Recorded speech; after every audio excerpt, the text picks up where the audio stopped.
All right, looks like we're live. So welcome to Beyond the Fundamentals and welcome back, Joey. Thanks for having me back, man. All right, yeah. Good to have you back. You're kind of a popular character around here. People like when you come on. Well, that's So good. that's good. Yeah, maybe not a lot of pitchforks and lighter fluid for you, Yeah, they're just waiting for the but maybe downfall, for some right? other people. So you've been reading where do you want to start? Yeah, you started talking about this book on anti-fragility. You want to start with that, or you want to start with you started talking about the George stuff too. Well, so what I pulled away, and I'm sure everyone's seen it by now. I was glad you reposted it even on your channel. I watched it on George's channel, and I really enjoyed the discussion that you and George had on Israel. I forget how many, is that like a week or two ago now or Yeah, it was something a like few weeks that? before. Yeah, a couple weeks before that, something like that. I just feel like I got like this. I got a college course of education on it, right? And I had seen George on a couple of times, but I was like, man, that was really good. And I kind of wanted to reach out to him because I was like, man, I think that I would love to have a conversation with him aside, on the other channel that we do. So I was like, man, I would really enjoy that. And then I saw y'all's discussion and I was like, I felt like there was so much that could have been there, but for whatever reason, it started off with this real weird dynamic where it was like almost, I don't know, kind of aggressive, or how would you say, Yeah. how did you feel in the moment? Because I kind of picked up that it was like, not that you were on trial, but you was certainly like a line of questioning that felt very, uh, I don't know, like, oh, Well, you somebody in FSI last night, somebody said they call it an interrogation. They yeah. said, and I've been in a lot of them. We have a guy that comes on FSI who has come out of a life of drugs and crime and stuff like that. And he's like, yeah, it felt like an interrogation to me. Well, I think that there was like so much and so like if George was watching this and if I could have all three, I want to be the moderator to y'all's next impromptu debate that you didn't know you were gonna have. But like for real, the reason why is I think that there's something there, and like getting into the anti-fragile thing, that stressors are information. There's information there that's worth pulling out and evaluating, right? Mhm, On both mhm. sides of y'all. And it was like y'all were dancing around the same issue. You would talk about salvation and you would say, yeah, and it was similar to something that you and me had talked about maybe a year or 2 years ago, Mhm, where we were mhm. talking about if 90% of professing Christians, if we're saying 90% of professing Christians probably aren't even saved, then what you're saying is the system that we currently have is better at producing frauds than true converts. Yeah, it's Now almost like that people are now whatever that percentage is, I don't know. I think Billy Graham used to put it at 85, Yes. but So, and that's where I got that statistic from too. So, I'm yeah. not saying it's 85. I think that any church from your and my background would probably put it at least that high, if not 50% or higher, right? Like Right, right. they at least It'd say be a that majority. a majority. And I think that you could even get most pastors to say, if you ask most pastors, and I don't want to put words in his mouth, but I asked my pastor this. I said, if you weren't going here, where would you go? Right.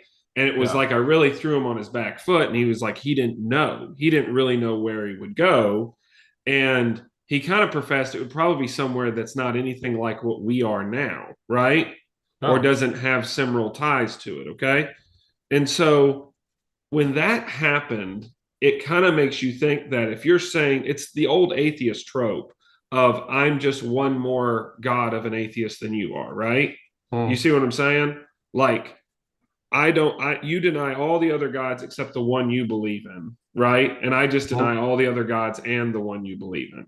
Right, Okay? right, right. Yeah. So, So if yep. you're denying all the other churches and the one you don't, the one you attend, right? But you're saying that there's a problem with all the other churches that aren't the one that you attend, then you too are recognizing that there is a real serious problem with what we're currently doing with church, right? Yeah. Yeah.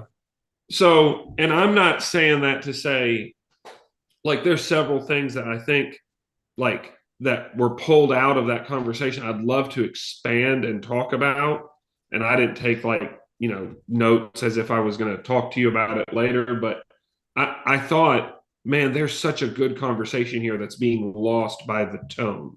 You know what I mean? Yeah, I totally agree. Like, because there are so many people, like, and George is very funny. And I think the end, he kind of cleared up that, and maybe something I didn't culturally understand too, that's probably more of his culture coming off in the beginning than maybe I even really understood. Like, that's just kind of, it's real fiery, and that's how he sort of wrapped it up. I didn't know how y'all ended it, with if y'all ended it in a good place or, or not. You know what I'm saying? Like, I didn't know if y'all have had correspondence after that, but I really don't feel like, I feel like you're more aligned than maybe they could possibly realize, because the barriers that are being constructed are, man,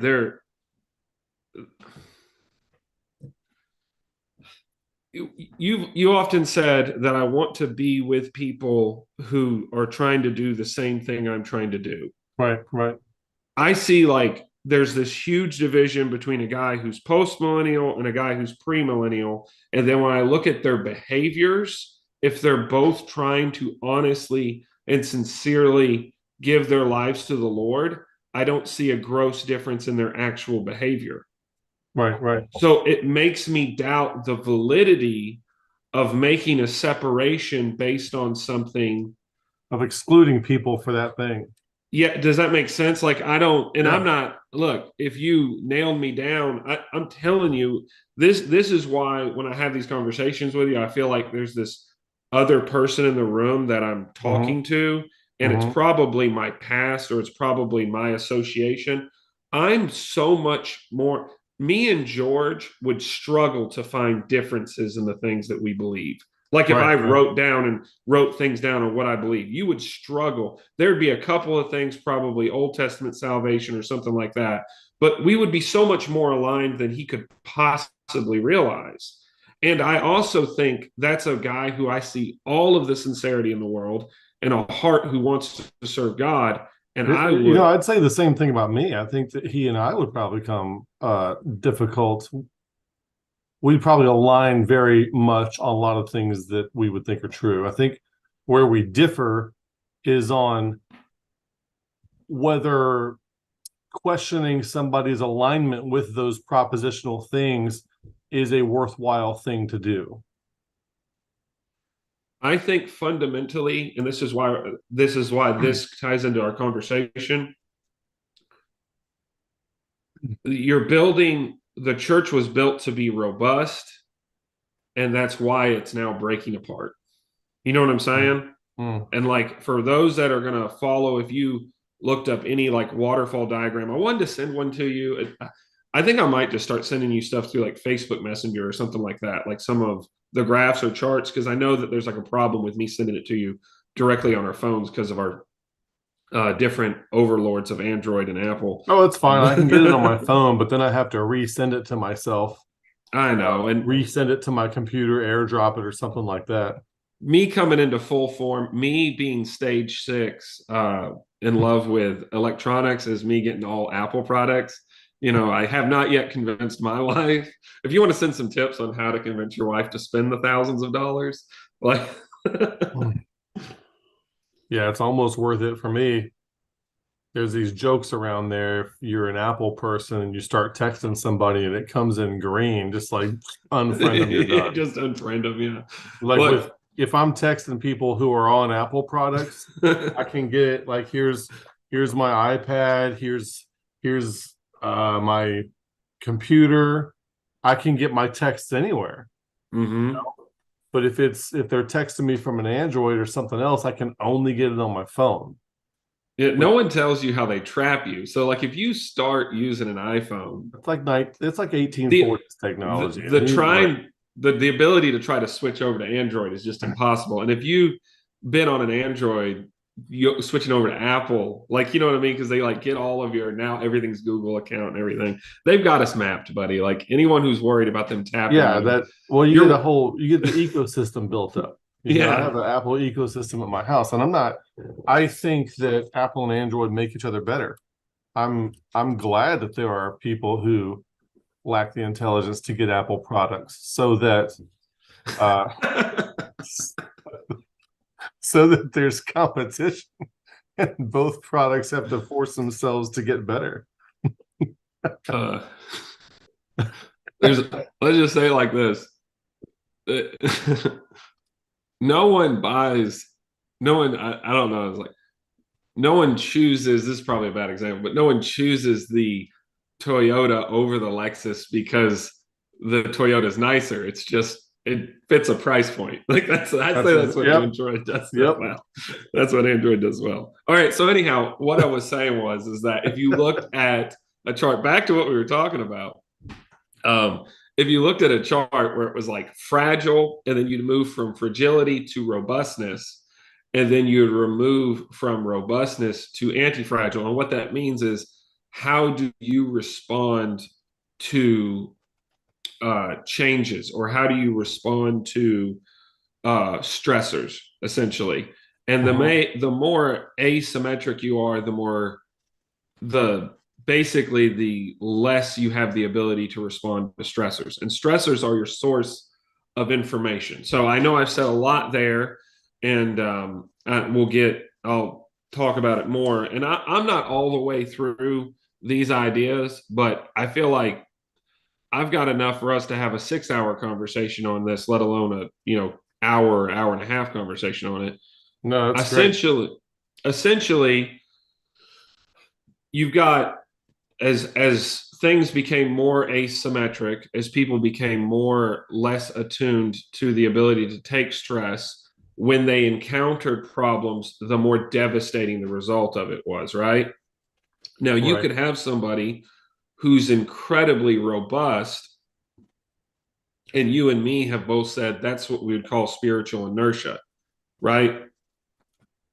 You can't change one way or another. You're so resistant to change that no matter the downfall you would take, you would keep on going, right? And no matter the goodness that might be available to you to unlock, you'll never change for it anyway, right? But you're incredibly robust that way. It's kind of what I would call the upside to Calvinism.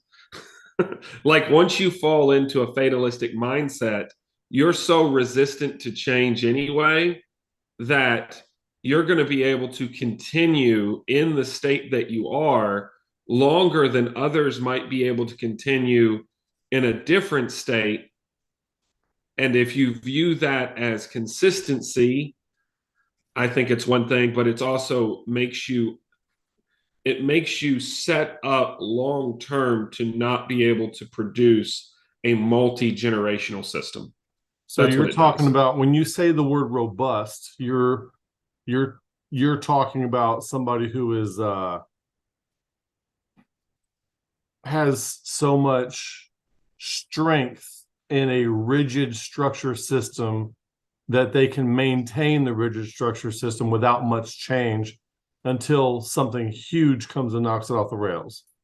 Well, not even that. There's some people that are so robust that even what, So I'm trying to get how you're using the word robust. Like you mean, okay. are you Yes. using the word robust as less than resilient, like it's a bad thing, or robust as in strong, strengthened in a particular, Well, long set of particular metrics? yeah, robust is strength. What I'm trying to do is divine the line between what is anti-fragile and what is robust. Okay. Changes don't make someone who is robust weak or strong. They don't have any effect on them. It's like a rock. A rock is incredibly robust, but a rock has no ability to change, right? It's just going to be a rock. It's just I'm going going to to share sit my there. screen Go ahead. so people can get some kind of idea, Wrap around this. Yeah. perhaps, That's excellent. All if we right. were to, yeah. And if you looked at a different chart, Well, yeah, the line of fragile to well, so the book that we're looking at, Anti-Fragile by Nassim Taleb, Mm-hmm. I've gotten through almost half of it so far since talking to you yesterday. Man, dude, you're knocking it out. That thing's about the size of the New Testament, isn't it? And so the line of I've put this on the channel before. We've talked about this to where Mm-hmm. you have fragile and then you move up from fragile to robust. Mm-hmm. So like in a robust here would be it resists to a point and then breaks. Yeah. So something really strong, like maybe a cast iron pan, very Mm-hmm. robust, but it's not flexible. And if it ever does change shape, it's done because it's going to break. And then resilient would break, but then bounce back. Anti-fragile would suffer no change. Now, as far as I know, the book doesn't deal with the idea of tropophilic yet. But tropophilic would be a person who goes beyond anti-fragile and learns on and thrives on uncertainty. Well, And, that's how he's going to define anti-fragility. He's going to say that anti-fragility actually thrives on the stressors. okay, right? so he's putting anti-fragile and tropophilic. The way he's using it in his book would put these two together then. Yes, Okay, exactly. He's going to say that anti-fragility is the exact opposite of fragility, where fragility can do nothing but suffer loss from uncertainty, right? Yeah. And I would say that that's very easily mappable for people if you can take these examples and then map them back to wherever you came from. How well can they deal with actual changes to the environment, right? If something changes, like in the churches that I grew up on, I'm not joking, you would not be allowed, if you were to bring an iPad to the pulpit, they would not let you preach. That would be a no-no, right? Right. You had to have a tie on. You had to have all of these things that were symbols of, I don't know, what would you really call it? It's almost like you were giving signs, right? And it was more than respect. I'm actually very conservative in I want to be respectful to the task that I am trying to accomplish when I'm in that arena, right? You had a debate recently, not a debate. It was like do you remember this? It was like a panel discussion or something like that. I remember watching it and I texted you after I saw you on it. And it was like you would come on. It was so funny because like every time you would talk, it was like you threw a grenade in the room or something. Do you remember? Do you remember what I'm talking about? It was like you, Leighton Flowers. Oh yeah, that it was on. What's that guy's name? The Gospel Truth guy, which is annoying to say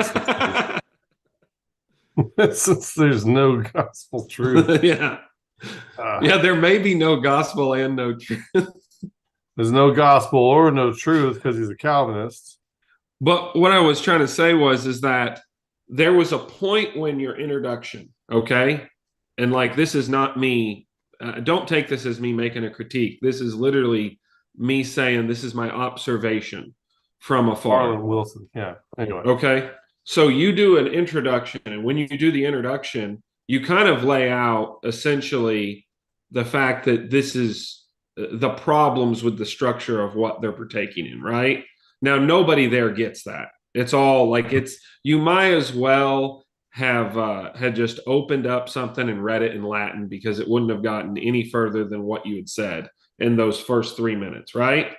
Yeah. So I was just to put a pause just a second. I knew that nobody in that panel would be following what I was saying, but I needed to, for the sake of the audience that follows this channel, I needed to shout out to the journey we had been on so far so that they knew that I was bearing that in mind. And this is what I would say to the audience that is going to follow you to these places. Understand the arena. understand the arena that somebody's operating in. When I go to work, and I know that this would be blasphemy for some Christians, when I go to work, you know what my boss pays me to do is work. Yeah. I don't go there trying to evangelize people. Right. And you understand what I'm trying to say? Right. Now, if Right. somebody comes up to me alone in a Nicodemus moment, I'll have a conversation with someone about anything, right? But really, you doing what your boss has hired you to do is one of the strongest witnesses you can be at work. And that is something, you know, Appropriateness. it fits the arena, doesn't it? Right? Yeah. As soon as you shifted and you fit what you were using to fit the arena that you were in, there was nothing more dynamic on that panel than what was being said. No one said anything that was half as valuable as the 11 seconds they actually let you talk, because you would Right. talk and then they would shout you down immediately. Yep. And then you had to affirm the salvation of everyone on the panel, which is the most hilarious thing I've ever seen. It's like having to Right? comfort a bunch of babies. Yeah. Oh, it was insane. It's like having to pass out vanilla wafers and pacifiers to everybody. I couldn't imagine being so insecure in my faith that I needed you to confirm it. Right. Right. Like, you know what I'm saying? Like, that just shows to me, like, dude, you don't have anything.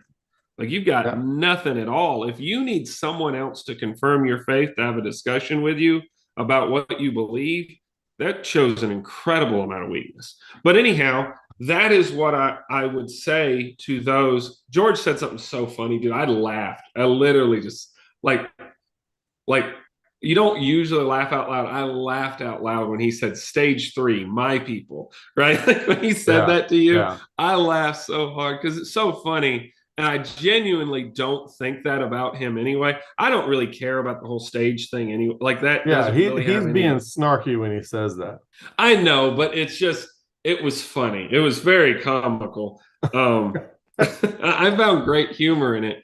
And I think it's the difference of like, there are people in your life. Do you know people in your life that take politics so seriously? It's like it's life or death. You know, and it's almost unbearable. But the people that take it like it's all a giant comedy show, how much funner it is to talk to them about politics. Yeah. You know what I'm saying? And how much funner it is to deal with them, because it's like you're really over evaluating the amount of influence you have on the country. Like you're taking it so seriously, like what you say about it in the next 3 minutes will change anything. You know what I'm saying? Yep. And you're taking yourself too seriously, and you're not realizing you've elevated something to a point where it's almost unbeneficial, right? So anyhow, with the robustness thing, that's what I'm talking about. You move from fragile to being robust, which is what we would call any version or form of fundamentalism is robust. Muslims are incredibly robust, right? Like they can endure a great deal of scrutiny and everything else, right? Like those things have resolved through time. I just want to throw this up when you say when you're saying robust here, we're talking about something that resists to a point and then breaks. Yes. Robust sounds like a good word. Well, in a way, okay, like this is what I'm saying. It's not exactly bad, but to be robust doesn't necessarily make something good. It means that it has a breaking point. It's strong like a cast iron pan, but it has a breaking point. Yeah, I'm going to give the audience enough credit here, and I hope that I can give you this credit, that you have enough intelligence to know that I am not advocating for something when I'm using these terms, right? Like I'm not trying to be like, I do not give the audience that credit. I know, but sometimes it's like if you can't get that much out of this, then I can't help you. Nothing I'm going to say today is going to help you anyway. It's almost like what you use a word that audience members haven't heard before. Like if they've never heard the word robust, you're trying to pretend to be smarter than them, and you're bringing things from outside the Bible, and you're the devil. Sorry, that's my youngest. Bye-bye, baby. Yeah, that's my little guy. But yes, I know. So this is where I feel like the rub is. I feel like there is a genuine misunderstanding of the point of breaking your framework before it, like there's so many people that are terrified of breaking the framework they have because they do not have a system in place where any stressor on the framework they have would make them actually better, right? Like, have you ever heard someone, I think you tried to do this in the conversation, say back to me what I believe, right? Mm-hmm. Have you ever had done some of that with someone and it's just they genuinely cannot do it? They genuinely cannot pair it back to you in a way that you would accept and say, yes, this is what I think on those issues, right? Absolutely. Yep. Now, I think that, and I'll give credit on both sides of this thing. I feel like as that conversation went on, you got irritated, and I understand you being irritated in that situation. But that's what I'm saying is I think that it was like almost it was like a golden key to unlocking this for the second half of your audience that's sitting in the wait. And every time you use a term, they think that you're being this hyper liberal, or I don't know what you would say. They think that you're somehow making a denial. Now, Some kind of, dodgy, progressive, deconstructionist, new ager, kind of, whatever, And I would say this, if you genuinely, I think that there's hurt too on the pastor side of this. I'm not a pastor. I think the thing with the pastor side of it is if the interpretation of 416 is that we don't need pastors, right? Then you're saying that my ministry is in vain, right? I think that might be playing into that dynamic as well. Yeah, it's interesting because I've never said that. I actually think that there would be an overseer, there would be a bishop or an overseer that would need to facilitate that process. But he's never asked me about that. But I think that's a more direct line of trying to get to a point there where I find that, like, have you ever had a conversation like this with your wife? Like, and I would say that it takes time and maturity to get to this point. But like, I'll start and I'll just notice something's not like she's not talking to me like the way we talk to each other. You know what I'm saying? Like, you ever just had that click in your brain as a husband go, "What's up?" You know, something's up. Yeah. I don't know what's up, but I know something's up. And then I'll be like, I'm trying to just in my head doing this, and then it's like this, and I was like, "Are you upset?" And finally, in my head, it clicks, and I'll go, "Are you upset about what I said then?" And like, yes, that's what I'm upset about. Well, why didn't you just tell me that hurt your feelings? And I would have apologized and told you that's, honestly, you understand what I'm saying? If you really loved me, I wouldn't have to tell you, Joey. Well, I mean, that's what people like. That's the whole trap thing. I think you did a thing on this called what's it called? Double bind. A double bind. Yeah, that's an excellent. Anyone who hadn't seen that video, go watch that video. It's fantastic. But legitimately, it's can you, and a lot of times I genuinely believe this, especially they don't recognize that thing is what actually was causing the resentment and the frustration. Right. They just feel frustrated. They feel frustrated. They haven't done any kind of cause analysis, may not even be capable of a cause analysis, either due to lack of skill or by being clouded over by emotion. And then they start assigning that to other things, or they're just irritable and don't know why. And I think that has something to do with the play that's happening here, where I see it in the comment section where there's a break in the audience right now. There's a break where half the audience is probably on board for the ride no matter what. And then there's another half of the audience that's like, every word you say might be somehow half hurting them, right?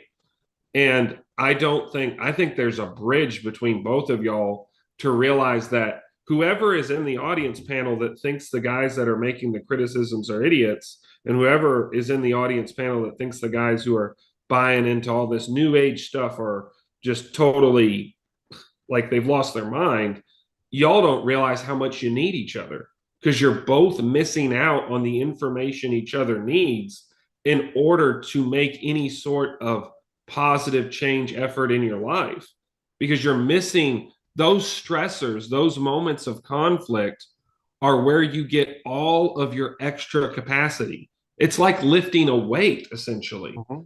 If you lift that weight, that resistance that you feel, that's all of tomorrow's strength. And you're forfeiting some incredible insight for the future by not harmonizing those two aspects of yourself, right? There has to be a base version of how I understand and operate in the world for me to be successful. That's called putting on the framework, right? You have a framework of how to do your job. You have a framework of how to drive a car. You have a framework of how to interact with your wife. You have a framework of how to be a good father. You have to have solidified frameworks. Then you have to constantly reevaluate those things when they come with resistance or new information in the form of stressors, right? But that doesn't mean I just stop being a dad one day, right? You understand what I'm saying? Like, I don't drop the framework entirely. You know what I'm saying? And I don't drop the framework of my beliefs entirely. I readjust them as I go for more information. And I have to be hyper aware that I will deceive myself. You cannot take, if all you get from the Bible is a badging of the biases that you already have about the Bible, you're not learning anything. You didn't get something new. You didn't get something revelatory. Yeah. I recognized that when I was 15, up there screaming and hacking like a maniac, talking about a worldwide revival. And I was like, the last 8 messages I've preached all have the same theme. And I'm going to, I realized right then, like, oh man, there's something wrong with what I'm doing. And I see people that are in their 40s doing this. And it's like, you haven't broken from the system yet. Like, you haven't found any new, like, you're just reinforcing the bias that you have over and over and over again. And you think that because you got a new verse for the bias that you already have, you've gained something from insight. It's amazing. Yeah. All right. Now, all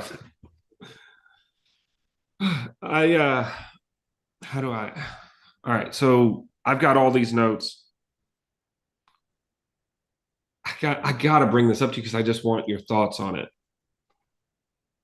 He approaches this idea very early in the book about arbitraging the systems of law and government, right? Basically, that now if you have enough wealth, you can mostly circumvent all of the rules of the law of the land and the consequences of it, right? And you can map what you want. For anyone who's watching this, 94% of all US elections are won by whoever spent the most money. So if you don't think that some of this stuff is a little, the system's been gamed somewhat, like it has been gamed. I'm a little bit more libertarian than I might lead on, but it makes him wear the moniker of truth for sale.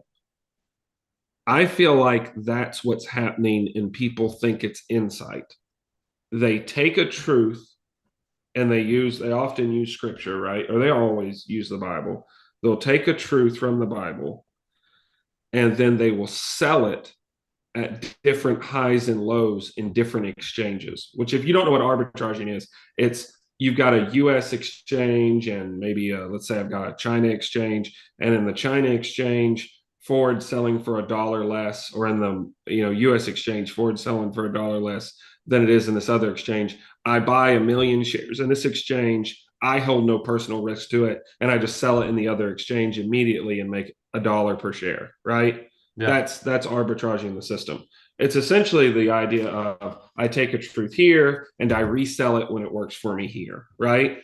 And I wanted to expand that idea with you because it's like I've just got that note on there, and I'm like, I see that all of the time where someone will take a motivational concept and then they'll get up in front of a group of people and they'll rebadge it as a spiritual concept, right? And then I'll see a spiritual concept rebadged in this environment, and then a psychological concept. And everyone's just reselling a different truth into a different environment to get some sort of reward on it, but they don't actually care about anyone in the pew and what it's going to do to their development. They're just trying to get the sale. You know what I'm saying? So I'm hearing you use words like money, dollar, sell, value, and the way you use the word truth, like I'm going to take this truth over here and I'm going to repackage it and resell it to these people over here differently. Now, what that would mean is that really what we're doing that with is information, and you just called it a truth. Yeah. And that's what the Bible calls it. If you want to look up this, for anyone who's in here who's like, I need some scripture for this, Proverbs 23:23 says, buy truth, sell it not. Also wisdom and instruction and understanding. So the idea that you would purchase it, also Jesus Christ says to the church in Revelation, buy of me gold, right? You know that you're not blind and naked, right? The concept of you purchasing a truth or selling a truth from God is not new. Okay, go ahead. I'm not. Sorry. Yeah, I'm not fussing at that. I'm practically as this would be Christians are we're really bad, especially like the more fundamentalist you get, the more we think about truth is something that we can have in having mode. People, they hold up their Bibles and they're like, I have truth. And I went to seminary and I learned truth and now I have it. And I am the walking representation of these things that I have. It's very comfortable. If I want to, the thing about Christians is that they tell you what all their selling points are. Because I know what a Christian's morals are, and I know that they value having truth. So if I want to make money off of a Christian, make merchandise of them with feigned words, 2 Peter, all I need to do is persuade them that the information that I have has a high degree of truth. Yeah. And they will buy it. Yep. So or you could say inflate the value of a truth through its novelty, which is essentially what's going on when Paul shows up and he says, y'all. He says y'all. That's what he says. That's what Paul said. He said y'all. But he talks about the Grecians, how all they do is live to hear some new rumor or superstition, right? Well, you said inflate the value of a truth through its novelty. What if we take the word truth away and say we inflate the value of information based on the degree to which I can convince you that it's true? Yeah. Or that it's a truth. Or that it's insightful toward truth. So what we wind up doing is like, so what I would want is to be the person that persuades people that the information that I have is more truthful than the information that the Assemblies of God or the Presbyterians have. And so therefore, more people would buy it, or at least enough people would buy it so that I'm more comfortable. And so we're using the concept of truth. And now notice this would not work with somebody who has crossed the plane into higher ignorance. See? You know what I'm saying? You want to unpack that a little? Right. So higher ignorance is another way of saying epistemic humility. Like I know that you don't have any truths. I know you have information and perspective. And I will have to be the person that evaluates whether or not it's true. I'm not taking your word for it. Yeah. And I also understand that whatever information comes, there's nothing final to it. There's a provisionality to it. It's provisional. You think I hate to interrupt you. I want to ask you, I got to ask this question while I think about it. Do you think that also opens up the possibility for you to be the arbitrator of truth and inflate your own ego? So you have to be. I'm not saying inflate your own ego, but what I'm saying is that. Do you think that could be the outpouring of a result of that, is what I'm saying? I want to make this very clear to anyone who's watching this. This is I'm asking truthful questions as they come up. This is not a witch hunt. I'm not trying to say something salacious. I don't see it as a witch hunt. Genuinely asking. No, I think we might be chasing down a couple different concepts, or maybe using similar words to say different things, or different words to say the same thing. I'm not sure. But when I'm talking about epistemic humility, anything that I regard as truth, okay, it's like this. I believe that there is absolute truth, but I do not esteem myself highly enough to be able to have all of that or to apprehend all of that. So whatever I think of as truth at any given moment is just provisional, because I know in 5 to 10 years, I'm probably going to revise that for something that is maybe more compliant with reality, more congruent with reality. So I like it. does that make sense? So if you are selling me something as what I'm saying here is absolute true. First of all, I know you're full of beans when you say that, because if you're not holding truth claims to be provisional, that means you have no epistemic humility, and you're trying to sell me you're trying to sell me something that you could not possibly have to give. And I'm at the point in life right now where I know that. Now, you may have something that can help me, but if you claim something to be an absolute truth, it's not going to raise its value in my eyes, whereas it would in maybe a stage 3 person. So this might be a thing of personality, but I want to talk you through how my perspective on it is. I hold the internal things for myself with great scrutiny. And then I open up the door externally, okay? And I want to allow as much stressors to what I believe as possible so that I can gain information from the stressors. Does that make sense? Yeah, So there's not a critical eye outward, there's a critical eye inward. You see what I'm saying? So when I'm listening to somebody else, the filter of whatever is being said, I'm not trying to say it's like this. It's like when someone's telling you a story. If someone starts telling you a story, okay, and they were like, everything I'm about to say is wrong. I'm just giving an example. I was driving my 79 Ford, and the posi track, when they didn't get posi track until 81. Like, you understand what I'm saying?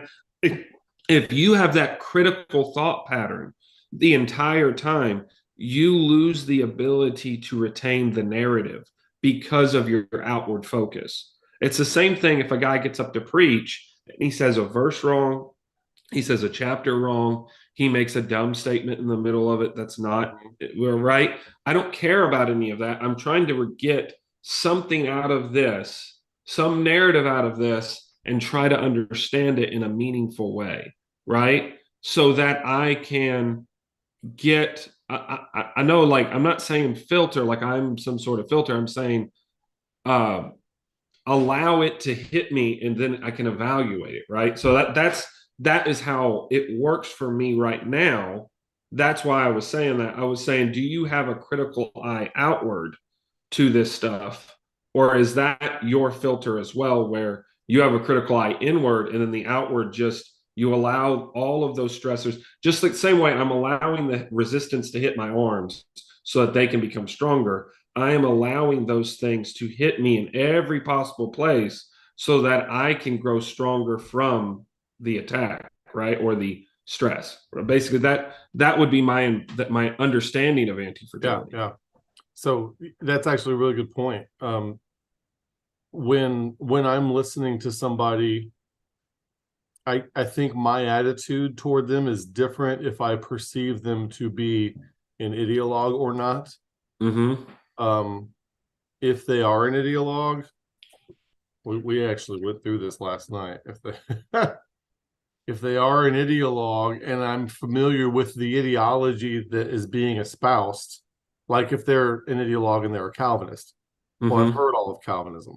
So first of all, I don't have a lot of interest because I've heard it.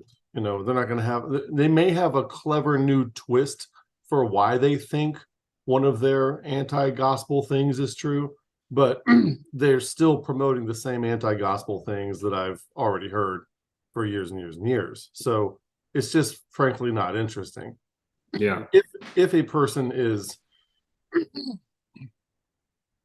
espousing an idiot, say they're an ideologue, but they're promoting an ideologue that I've never heard of, I will listen to them to expose myself to this information, bearing in mind that they're an ideologue, which makes them an avatar of that system, not so much a real boy.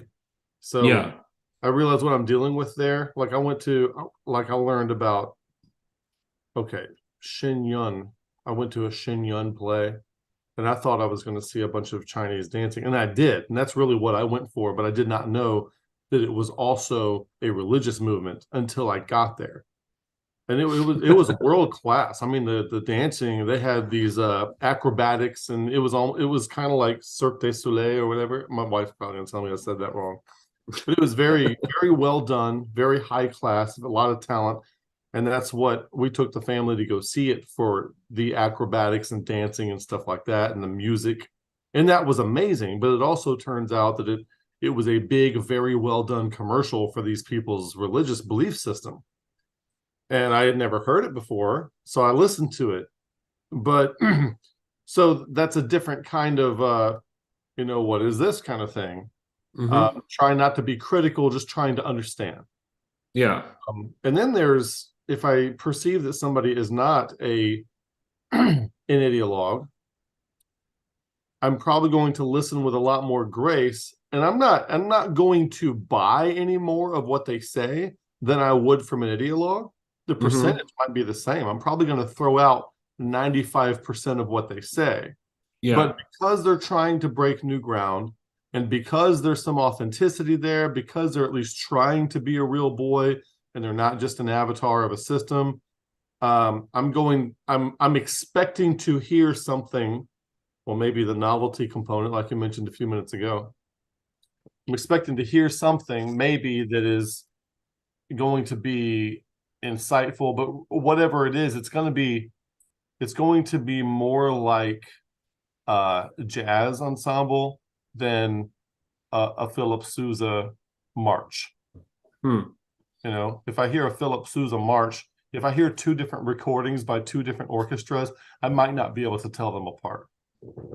But if I hear Eric Clapton do jazz, and I hear B.B. King do jazz, I can probably tell them apart.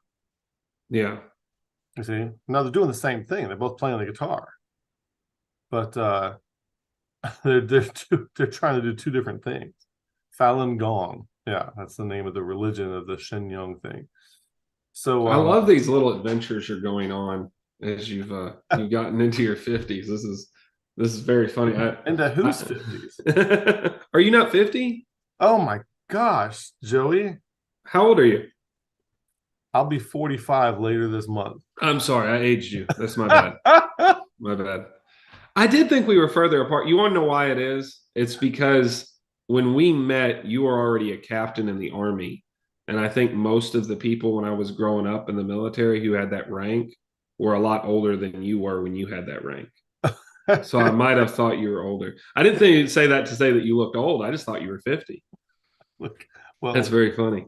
My wife is 5 years older than me, and people think we're the same age, so I'm okay with that.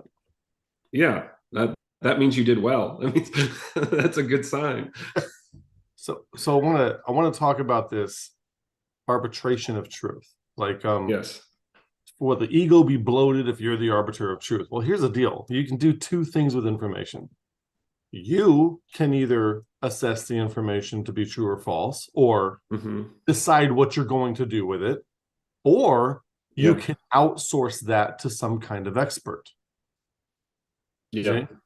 So if you hear a newscast and you're like, I don't know if that's true or not, you can phone a friend, call your professor from college, whatever, your pastor or whoever you think you can trust, and you can ask them what their opinion is. Or maybe like, I don't have the tools and technology to measure the climate. So maybe I might get somebody like Michael Schellenberger, who's closer to that, who's actually done some of the research. It depends on who I trust. You're going to listen to in a courtroom. It's not the experts that give the verdict. It's the jurors, and the jurors have to listen to the expert, and they have to make up their mind. And you're essentially a juror of everything you hear, and you have to listen to all the experts. And there's different things that we can do. Like we can take one expert and compare them with another expert that disagrees with them, find out that which is invariant and find out how far apart they are and why. And maybe now we don't take sides, but we just understand the landscape a little bit better for that issue. So maybe I don't have the expertise or knowledge to come up with something, and you start to notice patterns on things. But at the end of the day, you have to be the arbiter of truth for you. Nobody else can be that. And whether you decide to do that epistemic processing yourself, or whether you decide to outsource that to some trusted third party, because you're going to outsource your sense making to somebody else. And I think that there's a time and a place to do that, because we don't have we can't be experts in everything. So we outsource that to somebody else. And then, but you have to do that. And so when you say, I have to assess whether or not this is true, there isn't any choice. Everyone has to do that. So yeah, you're the one that has to decide where you come down on things. And if you're not just going to be apathetic or cynical or nihilistic, you have to decide where you're going to come down on things.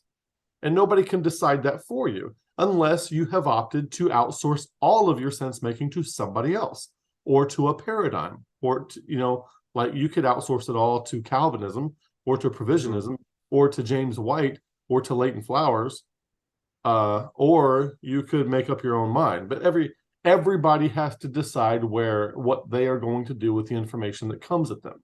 And I'm an advocate of outsourcing as little as possible.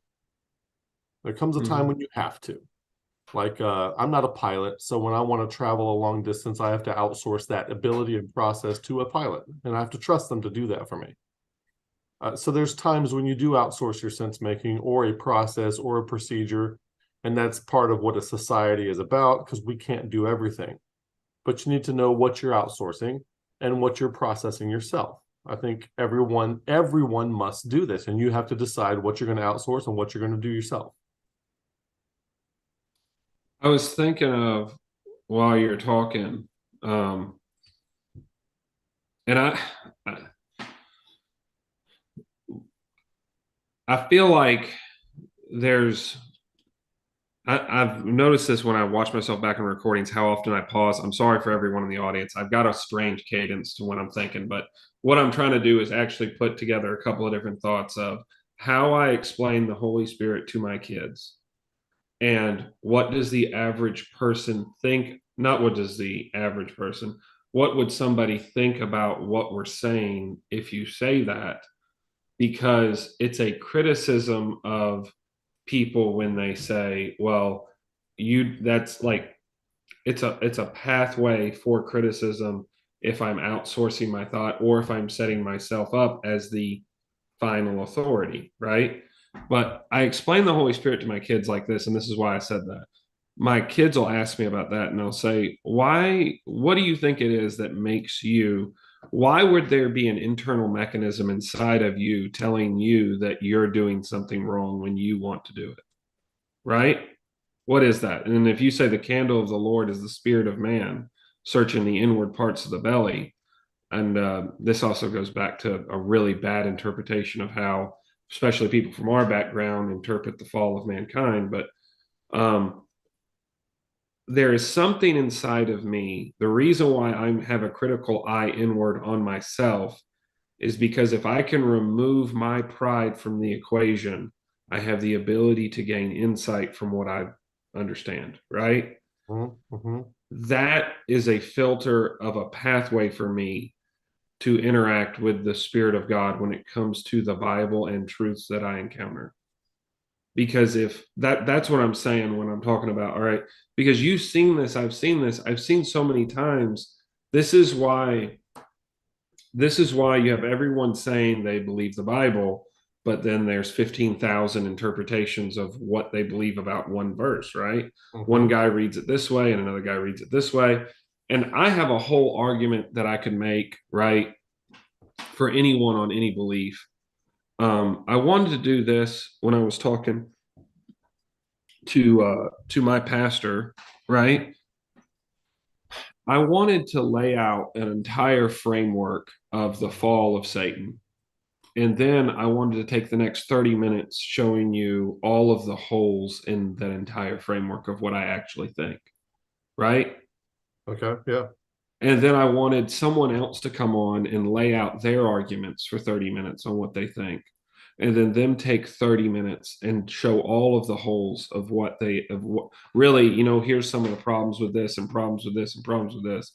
And trying to find someone to, what would you say, cohabitate with that experiment is incredibly difficult because people's pride is so attached to wherever their attention is on a given thing, right?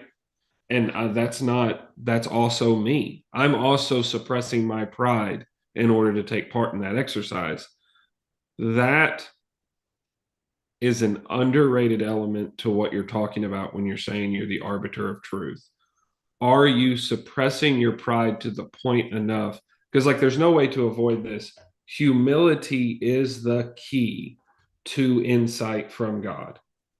So I have to go down into the belly of the beast, Jordan Peterson reference, in order to come up and save the thing that I love, right? I have to descend into that thing. So you sound like you're applying extreme rigor to yourself as a data processor by means of being the arbiter of truth. Like, if I'm going to be the arbiter of truth, I need to know how this computer works. If you're going to be the arbiter of some of truth, the you sure as frameworks heck that better. If you're going to be the arbiter of truth, you sure as heck better have some serious take on the responsibility that you're partaking in. If you're going to stand up in front of an audience, responsibility is good. So it sounds like you're taking the responsibility very seriously. So let's lay out one of my frameworks on something, and let's scrutinize the heck out of it. And let me bring in some other people to also scrutinize the heck out of it, because being the arbiter of truth is a very serious job. And I just start discovering where my flaws are. So yeah, I'm not advocating that somebody just just use one metric, and let's say we're going to use our intuition, and bam, I've decided what truth is. Not like that. It's more like what you're talking about. It's something like, I'm going to really scrutinize how I come to truth, and I'm going to constantly refine that. Yeah. Ian McGilchrist talks about 4 different ways to come to analyze things: science, reason, imagination, and intuition. And you need all 4 of those. And you would think that he, in his latest book, he talks about people who are mad, like insane.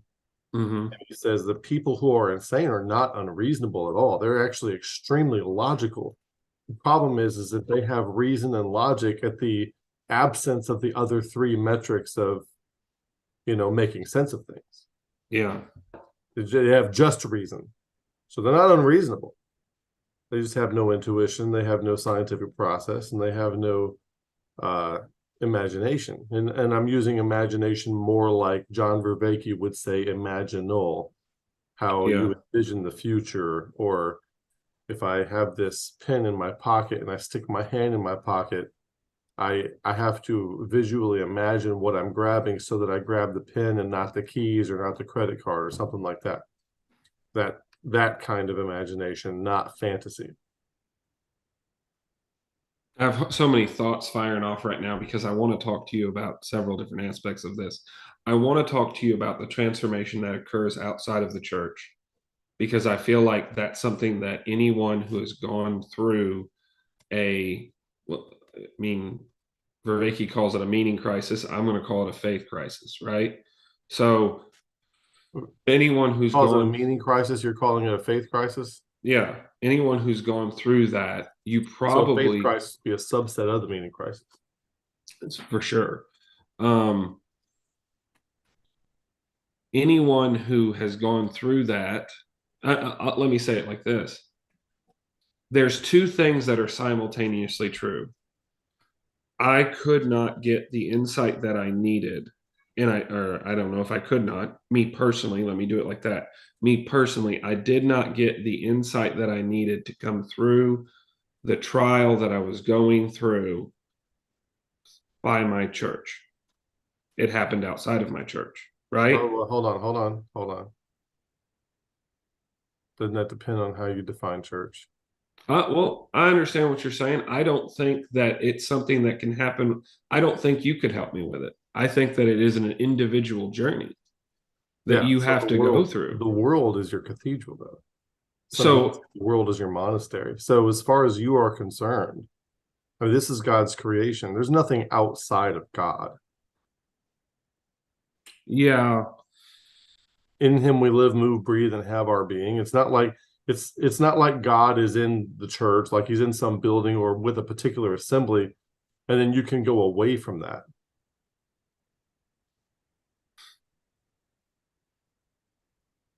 I wouldn't put the terms on it like this. This is what I would say.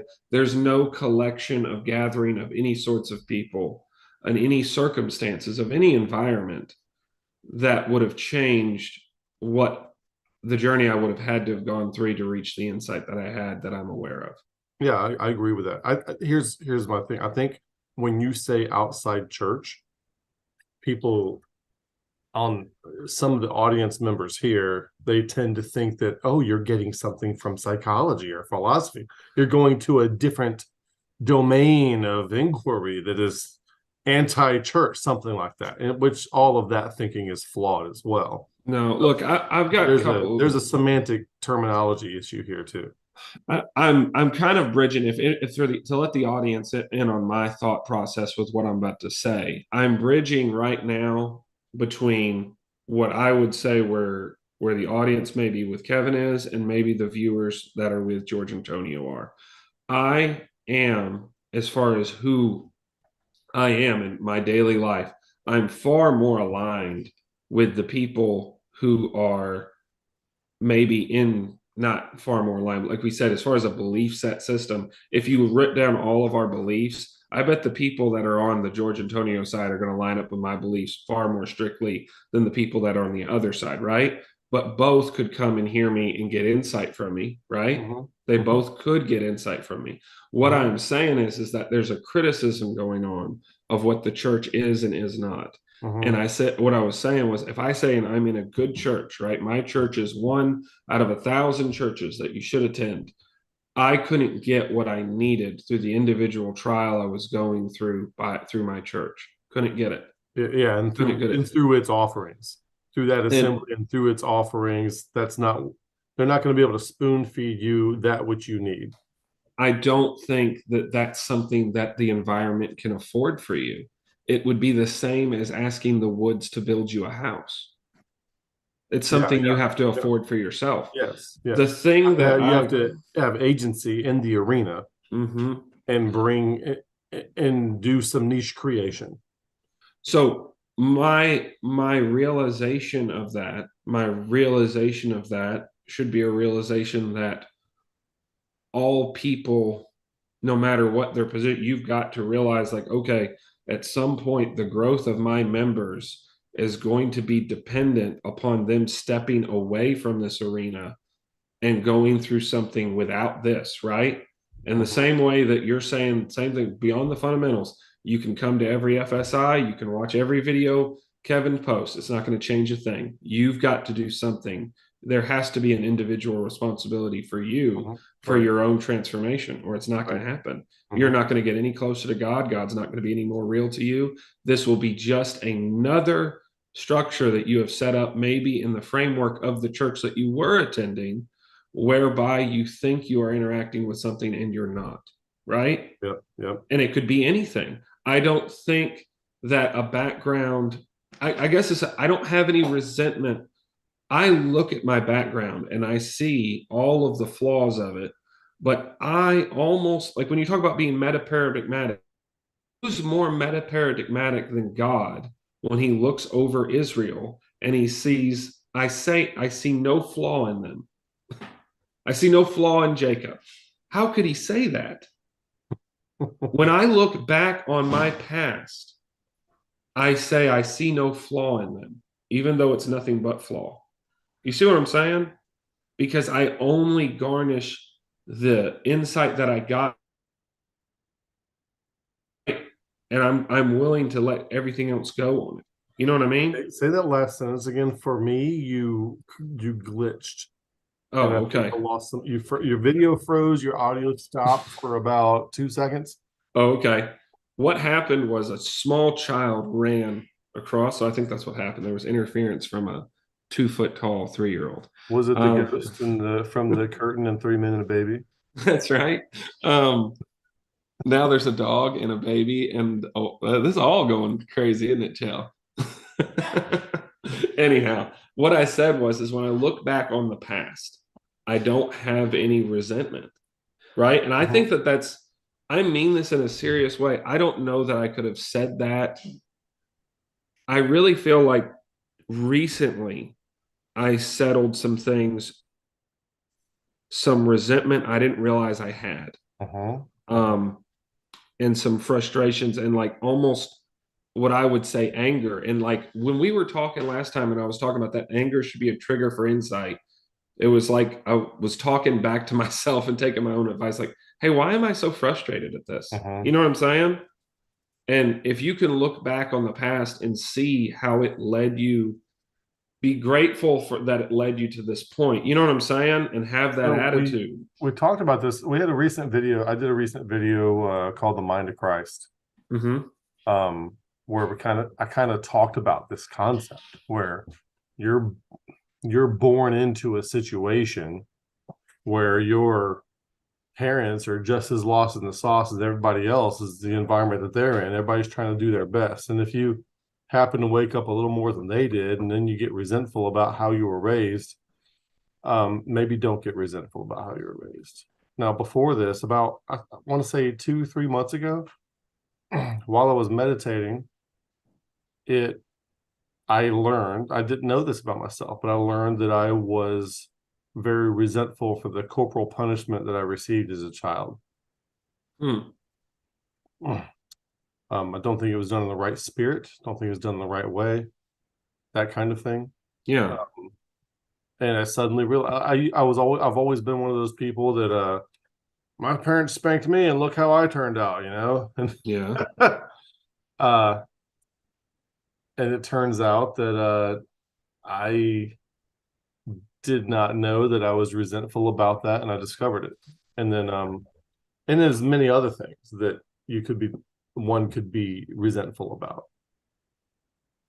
And that's not even that's not even among the things that I'm most prone to be resentful about. But yeah, bring it into the light, deal with it, know that it's there, and then the way you move forward when you think about those people and your past and what you're going to do as a parent, et cetera, and so forth, it all changes. I don't want to tap on something because I feel like you just recently went through this, but it's something that I'm like so afraid of. I've verbalized it in the past several times. Like, I dread the day I'm going to lose my dad.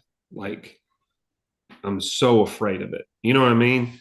And I talked about this saying that as much as the pain is going to be, I wouldn't forfeit all of the wonderful moments that I've had with him throughout the past, right?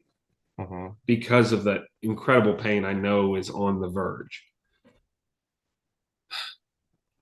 I think it's the same way when you look back at those times in your life. There's something transcendent there that's worth coming to. You know what I mean? Don't forfeit all of the good to find the bad. You know what I mean? That's how I view that time, even though, and I mean this, there's nobody, you know, like I can't explain to anyone how, there's no one who grew up strict as me. I go to work, there's no one I can talk to about not being allowed to wear shorts till I was 17. You know what I mean? Like, I grew up as strict as you can. Nate Bargatze's got a great joke about that. 90s Christians were real Christians. Like, they were the most Christian.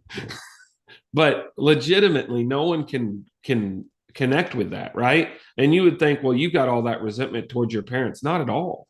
Not at all. There's no resentment Because what I look past all of the kind of silly legalism that might have been in place, and I see a dad that was working 2 jobs to make sure that we would be okay and killing himself every day for us and having this overabundance of sacrifice and all that my mom went through when my dad had to get out of the military and he couldn't get it. So he had to go back to school. And then she's got to work a full-time job to take care of them. And then all of these great memories. I remember one of their anniversaries. We had just moved. We got nothing in the house. We don't even have beds in the house.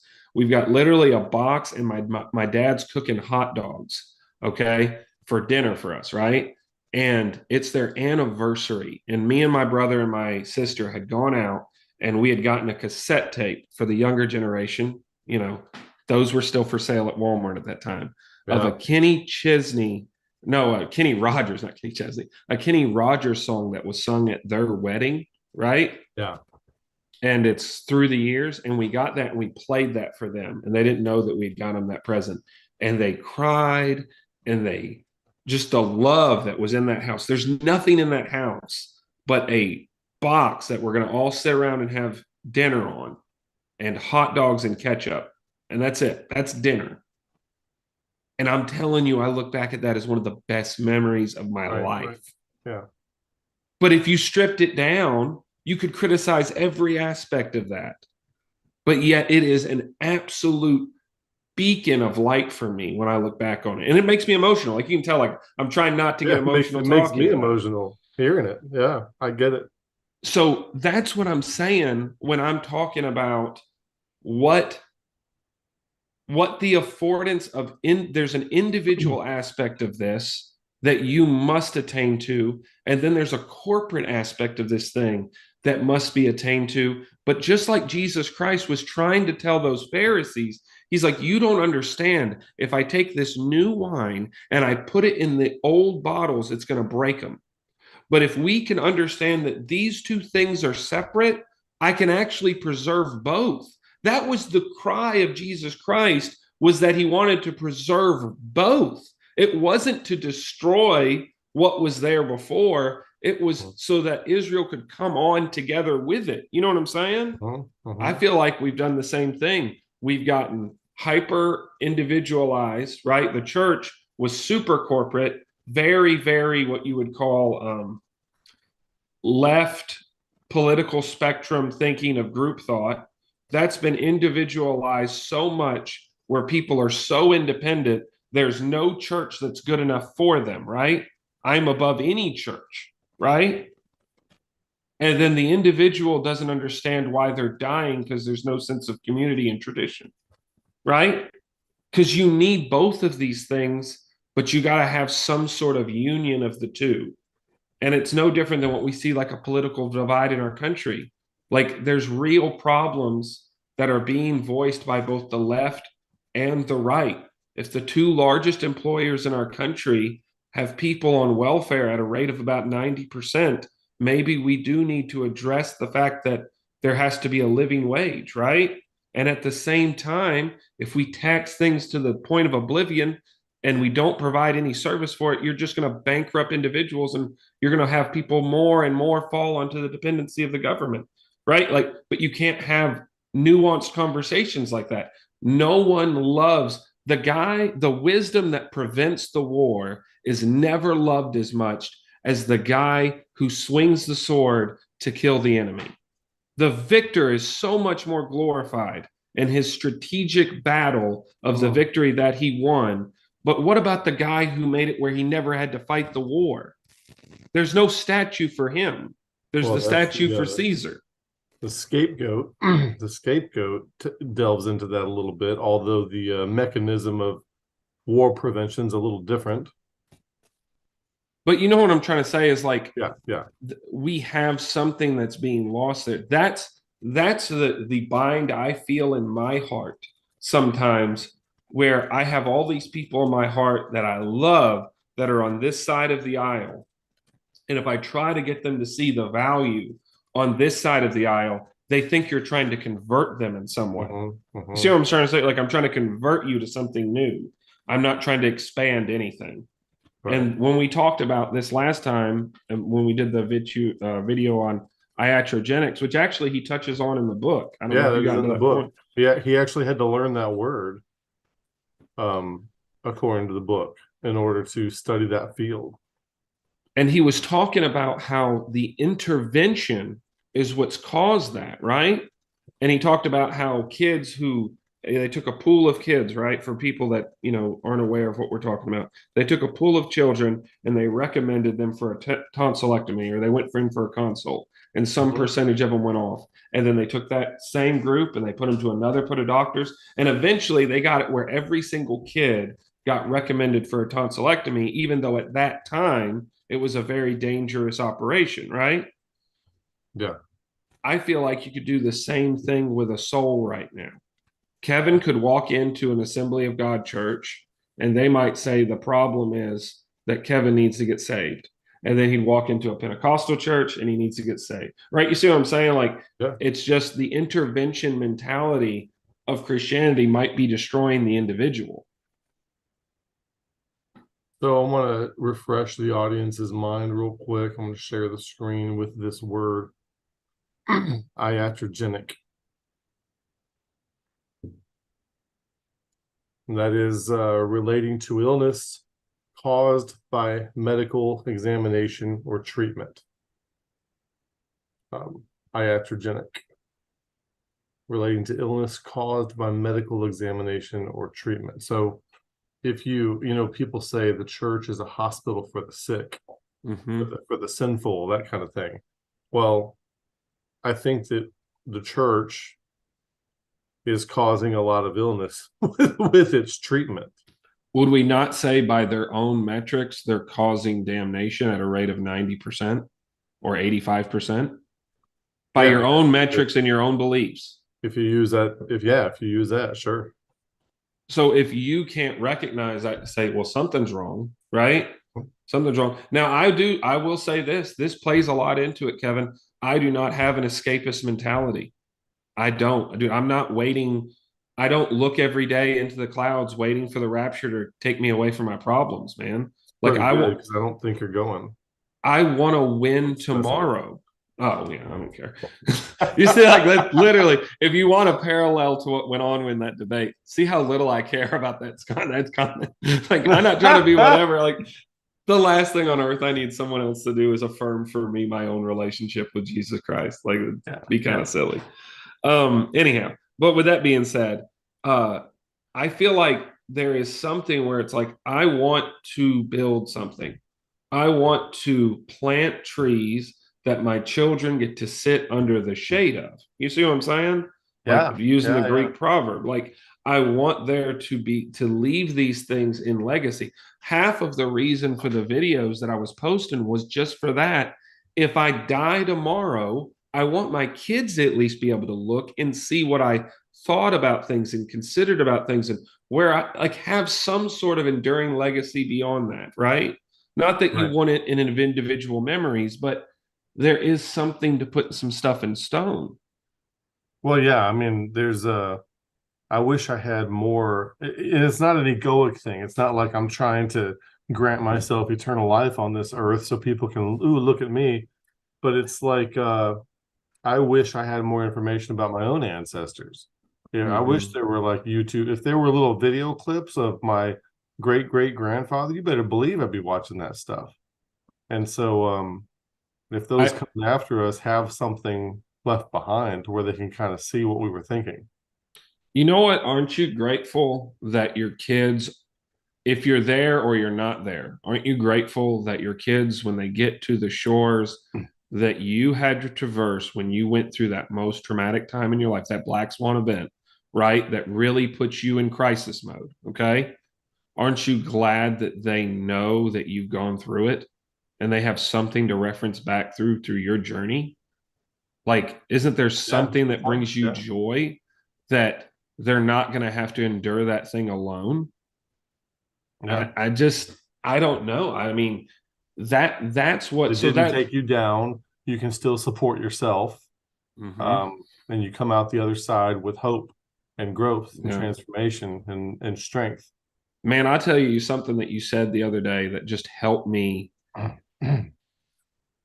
it helped me understand something, especially, and I didn't realize how true it was going to come in a friend of ours. Like, I didn't realize how much it was going to help my perspective on the issue. I've never really thought about divorce. You know what I'm saying? I've always been in an environment, and behind the scenes, I'll tell the audience this.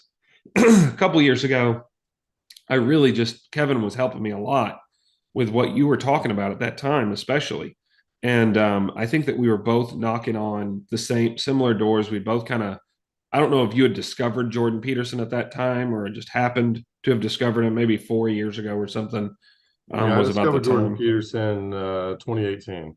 Yeah. So I would say that I was later to the game than you were, obviously, on that.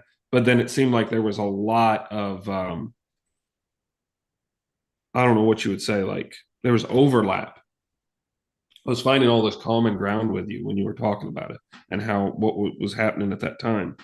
And you said something about divorce that I never thought of. And you said, no one believes in divorce. It happens to you. And I was like, my gosh, that is such a better perspective on it than I've ever thought of. But I hope I never have to gain the perspective you got to come to you went through an experience that gave you a ability to communicate that thing in a couple of words so much better than I've heard hundreds of people talk about it. You know what I'm saying? Uh-huh. Because of the individual experience that you went through. You know what I mean? Uh-huh. And I don't want to have to go through the journey to get that kind of wisdom, but I'm grateful I can borrow it from you and give it to somebody else. You know what I'm saying? Like, Yeah, one of the reasons I do this channel is so that maybe when someone's talking to their wife, if they just transcend the ego a little bit, maybe you can get off that path to divorce or avoid it completely.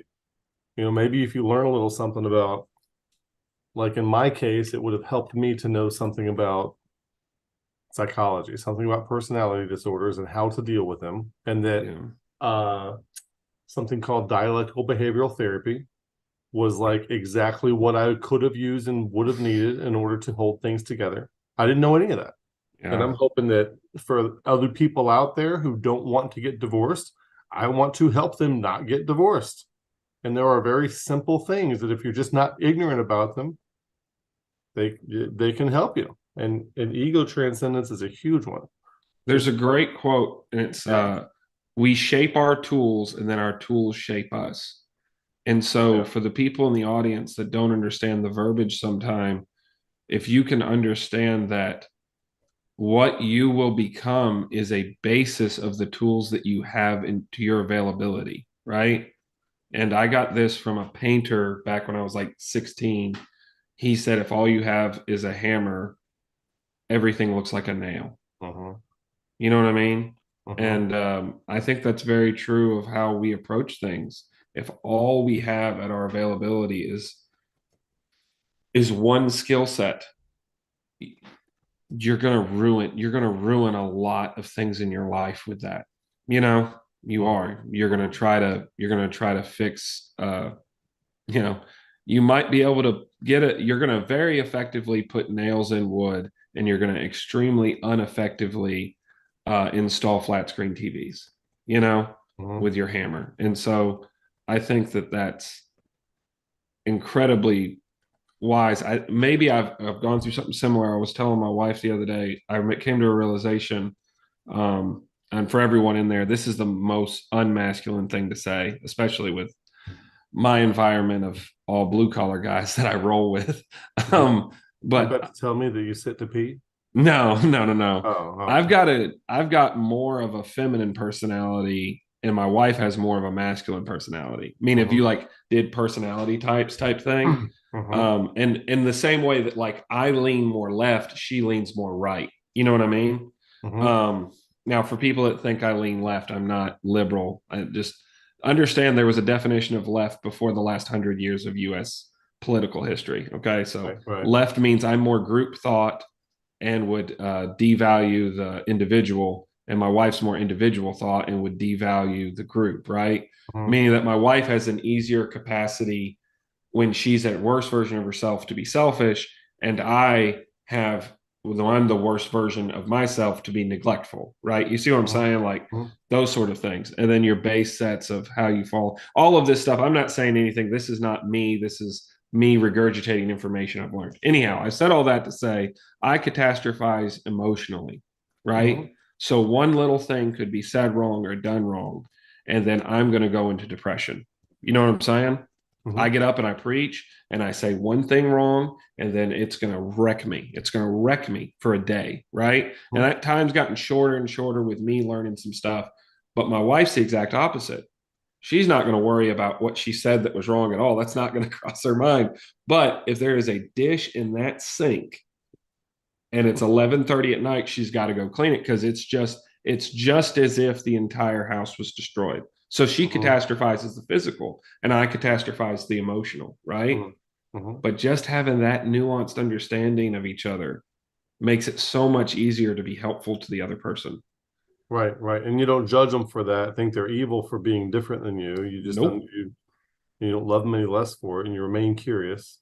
And you don't realize how much you need the other person because they're not like you. Right. That's the unity thing, man. That's the unity thing that's being lost. What's being lost in all of this is the unity that you want to achieve. Everyone who's sitting there saying that you're new age and blah, blah, and they're conservative and everything else. Do you know what conservatives really need? They need liberals to balance them out. You know what liberals really need? They need conservatives so that they can fund their government programs. So that's a joke. It's just a joke. It's just no, but you understand what I'm saying. You need each other, and I'm telling you, that's not. No one is interested in that message at all. That's the most boring. You think I'm being somehow milk toast. We all ought to love each other, and I'm not, dude. I'm telling you something. There's something being lost here. You're losing insight. You're gonna get into an echo chamber, and you are going to fall in love with yourself and your own thoughts, and you're going to keep going down that path. And that's what I don't think people are understanding when you say you don't realize you're setting yourself up for destruction. Because if you don't include that other aspect of you, you will filter back into your self destruction. Like that's how it's going to happen because you're just eating your own vomit. I know that's a gross term, but that's the scriptural definition of this. Right, right. That's the scriptural description. There's a guy in the comments saying, he quotes Romans 5:8, God commended his love toward us, and that while we were yet sinners, Christ died for us. And then he says, the best free relationship advice is to believe in the gospel and let it work in you. And like, there's nothing factually wrong with that statement, but it also makes me want to vomit.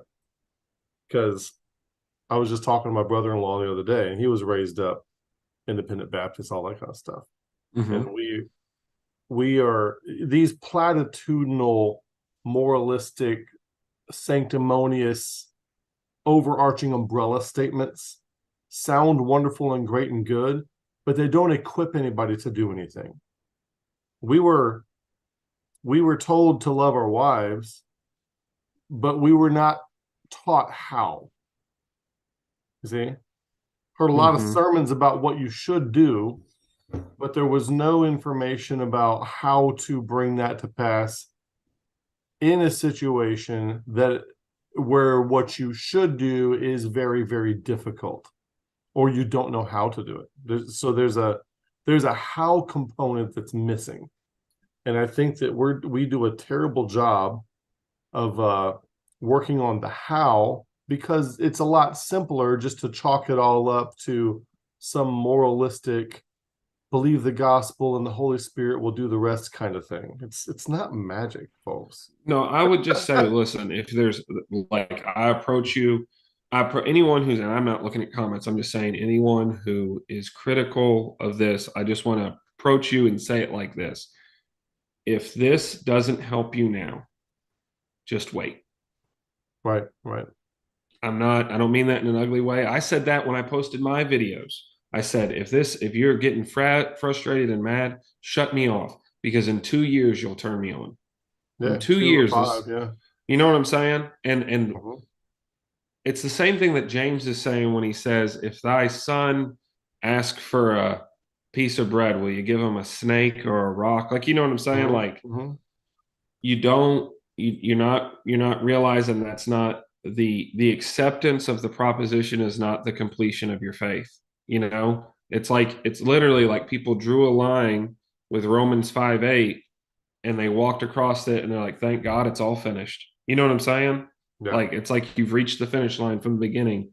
Now, I don't know that that's what that individual person's saying. So if that's not what you're saying, please don't take that as offensive. I don't think they're being critical of what we're saying. I just think they don't know any better.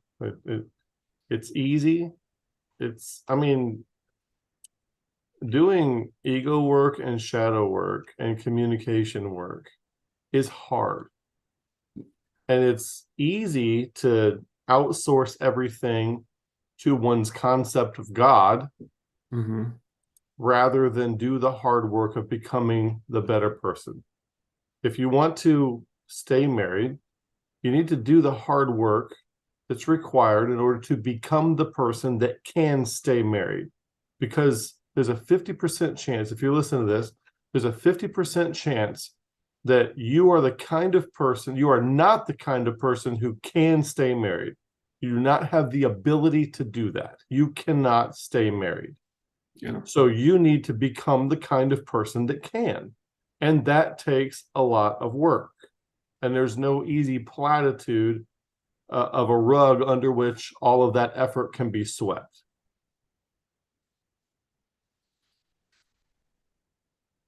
I wish, I know, like, all right, so 40% of all first marriages fail, 70% of second marriages fail, 90% of all third marriages fail, right?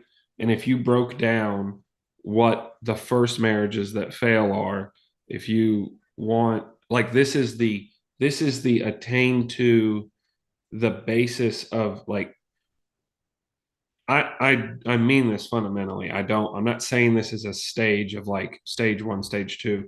If you are in the innocency of your Christianity, you can glorify God in that innocency, right? And if you are and if you're in the adolescence, you can glorify God. And if you have reached all the way to where you have gotten to a sacrificial point and you have gotten to a mature, complete, a mature place of completion with the Lord, then you ought to be able to condescend yourself of lower estate and come to stage one, come to stage two, come to stage three, come to stage four, and present God in a way that they can move on to the next level, right? Yeah, That's what the you Bible says, ought. condescend to men of lower estate. That's Paul saying that if a guy doesn't eat meat, I'm not going to eat meat because I'm not going to hurt his faith. I'm not going to touch, like, I'm not gonna touch that thing and wound it even a little bit. You know what I mean?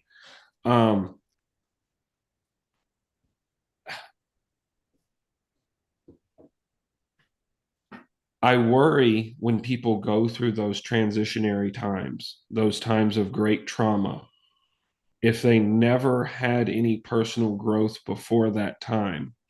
It doesn't, like, if they're genuinely fragile, right? If they haven't established themselves, like, because what you got out of, like, the greatest case point for anti-fragility, what you got out of the trauma that you experienced was post-trauma improvement, right?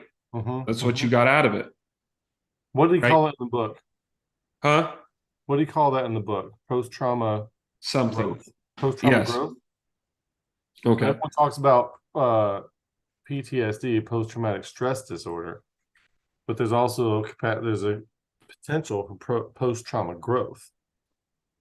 And And if you want to see the physical side, like, so I told you about my buddy that committed suicide when I was in the post office. I don't know if you remember this, a few videos back, right? We talked about this. That's exactly what was happening. Every time he revisited the trauma, it made him weaker and weaker and weaker, and to the point where physically he couldn't take the pain anymore, right? That he was experiencing. So he ended it. What we're trying to express to you is spiritually, that can also happen. If you don't grow and get to a point where you're leaving just the ability to reinforce your base beliefs, right? Then when you experience that great level of black swan trauma, that end all be all, no one can avoid it. It's so bad, it's going to hit everyone, right? That's how bad the Mhm. event is. When we're talking about a black swan event, we're talking about like a stock market crash from the financial side or something like that. It's so terrible, no one can escape it. It's not just, oh, my Google stock is down or whatever. You know what I'm saying? Right. And that's what happened with you. That's what happened that's what will happen to everyone. At some point, they will experience something of this level and magnitude. But what will happen is it will destroy your faith. And it just has. It has destroyed many people's faith.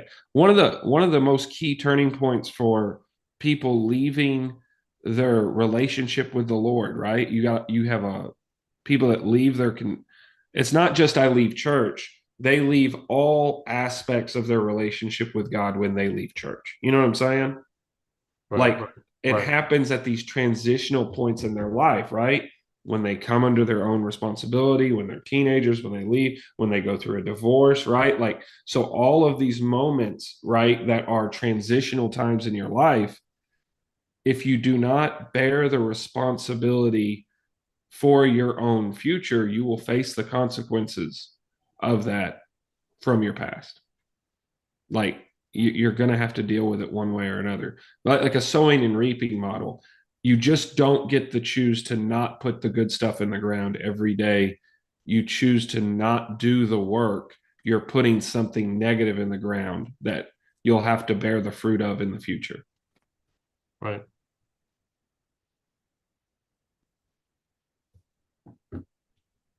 Now, I can't show you this. I've not gotten to any of the notes that I want to talk to you about. I got the first point, dude. That's it. Anyhow, well, I know we've gone a little while. I don't want to get you on another rabbit trail. Does mean we should do this again? I hope so. I really I I feel like the next part of this book is the part where it's the one that hits the most home to me, and that's the risk aversion. The risk aversion aspect of it. Because I am so risk averse that I think it's probably my biggest flaw when it comes to growth in especially I would say even growth in the business world or my job or stuff like that is that I am not willing to not willing to encounter the risk. You know what I'm saying? Like, Right. if Right. I want things to be stable and I don't want there to be an uncertainty, and what that does is it makes you reinforce things and reinforce things. But yeah, it definitely, as you become more asymmetrical, you just become more fragile because you're so terrified you're gonna take a hit, you know. Right. Right. um, and that's the part of it that it's like you don't realize, man, the risk you're avoiding is your entire pool for capacity. It's your entire pool for capacity. And if you want to see anything happen like that, that's what I would say for the thing that if you're in a more constructive basis, the thing you need to realize, you're avoiding this thing, you're avoiding it, you're avoiding it, you're avoiding it. The thing you're avoiding is the thing that you most desperately need to do, not the thing that you find easy, right? Because Right. we Right. all find different things easy. It's so easy. Like this, I was talking about this. It's so easy for a friend of mine to do the physical thing, right? Mm-hmm. If it is running the treadmill, pushing the weight, da da da da, it's like it's nothing to him. You know what I mean? He can go through that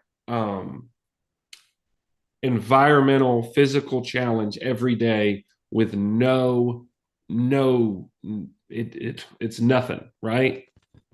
um and that's the thing that is hard for me, right, that I avoid, you know what I mean? But Mm-hmm. then in the averse, if it's emotions, dude, I have no problem with emotions. Like, I don't have some weird hang up where I can't tell somebody that I love them or something like that. You know how guys like people will get so weird, like you couldn't tell another man that you loved him, like, like, no, I really do appreciate you. I'm saying thank you, because why wouldn't I? That would be dumb. You know what I mean? Yeah. Like, you've put in all this effort and been so helpful to me. Why wouldn't I tell you that? You know what I'm saying? Right. But that's the thing that he can't do, you know? Mm-hmm.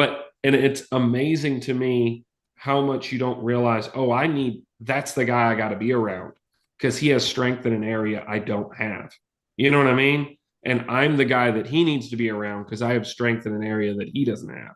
Yeah, in the book, it talks about how the more risk averse you are, the more calculated risk averse you are, the more likely you are to encounter a very costly black swan risk event. Mm-hmm. And another, like to say what you were just saying another way, is that you ultimately you want, say, gold and companionship, a woman, right? Mm-hmm. Well, the dragon of chaos has the gold and the woman. You're Yeah. not going to, you have to go out into chaos and face the dragon of chaos because he is hoarding the gold and the woman that you need. Yeah. I wanted to send this to you too. That's I could send any one of them to you, but I used this in a message the other day using Dan Harmon's story wheel Yeah. and talking about, and there's another lecture by a guy named Kurt, and I can't remember his last name, where he shows all these archetypal stories, right? And then you can Mhm. map all of that to scripture. And I don't feel like people realize how, like, if you fundamentally don't understand what type of, like, what I know that sounds dumb, but they're like literally you're telling a story, and there are people who are trying to tell the wrong story, and it's in conflict. They have an internal conflict with it in their entire life, and they don't realize it, Right. right? Like, have you ever seen this? Because we've been to a bunch of different types of churches. Have you ever gone to a church and the guy that meets you in an attempt to be spiritual acts hyper effeminate? Yeah. Have you ever encountered that? Uh-huh. He's signaling to you that he thinks that's what he has to be spiritual. He doesn't Mm, even realize he's doing it. He's mm, just presenting a persona of what he believes to be the highest valuable ethic, right? mm. Is there anything that would be more in contrast to your individual person as a man than to try to act like a woman? There'd be nothing that would be harder for me, right?